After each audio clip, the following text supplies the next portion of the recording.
Da simbolo della pandemia, epicentro della ripartenza, le cantine dei Colli Euganei presentano a Vo i vini della solidarietà che aiuteranno anche la ricerca. Vediamo. All'inizio della pandemia la scienza è subito corsa in aiuto di Vo e Vo, ormai simbolo di rinascita, ora risponde dedicando i suoi prodotti tipici proprio alla lotta contro il coronavirus.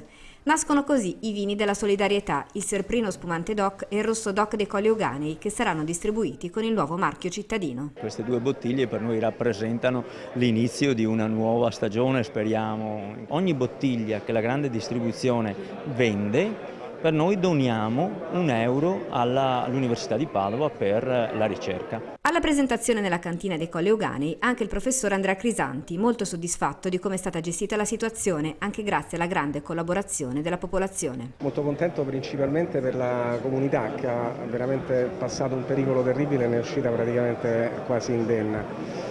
Sono contento perché l'esperienza che abbiamo fatto ha avuto anche una grandissima rilevanza scientifica. Il virus però, avverte, non è scomparso e bisogna comportarsi di conseguenza. La domanda non è cosa ci dobbiamo aspettare, la domanda è siamo preparati al peggio, questa è la domanda. Guardi. Dobbiamo essere preparati al fatto che persone infette possano ritornare in Italia, dobbiamo essere preparati al fatto che ci possano essere altri focolai e nessuno può predire quello che accadrà.